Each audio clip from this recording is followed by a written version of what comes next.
Hello and welcome to Goose Egg Kitchen. Today we are making the best apple cake. The first ingredient is of course the apples. We're going to need 2 or 3 of them, depending on the size.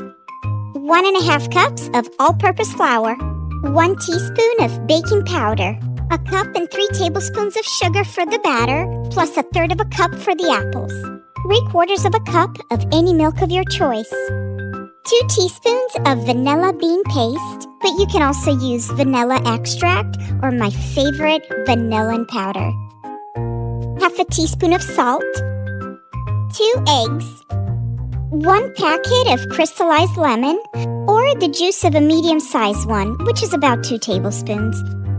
And finally, 3 tablespoons of vegetable oil. First, we're going to mix all the dry ingredients, starting with the flour. Make sure you don't pack it too tight. Otherwise, you will likely end up with your mother-in-law's pound cake. Next, we will add the sugar, the baking powder, and the salt. Now, this is the part where Martha Stewart would tell you to sift all of your dry ingredients, but you can just use a whisk and get the same result. Are sifters even still a thing? Now it's time to add our 2 eggs.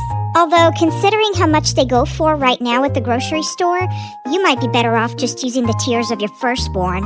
Now, let's add the vanilla, oil, and milk. Whisk everything together just until combined. I didn't think I was going to need all the milk, but I ended up using the whole amount. Keep whisking until all the milk is fully incorporated. You should end up with a smooth and silky batter. Look at those beautiful ribbons. I know that lining my pan with nonstick aluminum foil may not be very visually appealing, but you know that I am always here to give you real solutions.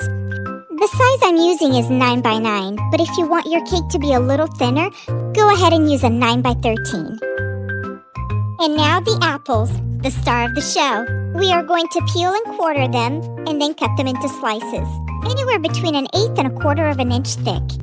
Once all of the apples are sliced, collect them in a bowl so that we can dress them up and make them taste even better.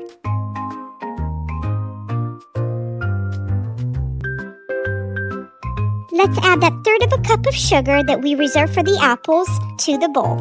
And now, the very last ingredient, the crystallized lemon. The flavor profile that you get when you mix the apples, the sugar, and the lemon together is something that pairs magically with this cake. Mix everything together until all the ingredients are equally distributed. It is normal for the apples to still have a sandy texture from the sugar. The only thing left to do is to arrange the apples all over the cake. Fan them out as tightly as you can, filling out all the gaps. If you see some liquid forming at the bottom of the bowl, that is a beautiful syrup that forms when the apples, sugar, and lemon start reacting together. Don't let it go to waste. You can pour it right on top. Preheat your oven to 350 degrees and bake the cake anywhere between 30 and 45 minutes. That depends on the strength of your oven and also which size pan you chose to use.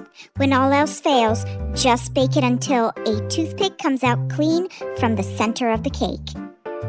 And just like that, all you need for your life to be complete is a glass of milk and 30 minutes to yourself. In order to be the best version of itself that it can be, this cake needs to rest, alone and undisturbed, for a few hours after baking. Like me, after any social interaction. Well, that's all for today. My name is Sylvia. Thanks for stopping by. If you would like to support the channel, you can comment, like, share, subscribe, or follow me on TikTok. Bye! Happy St. Patrick's Day!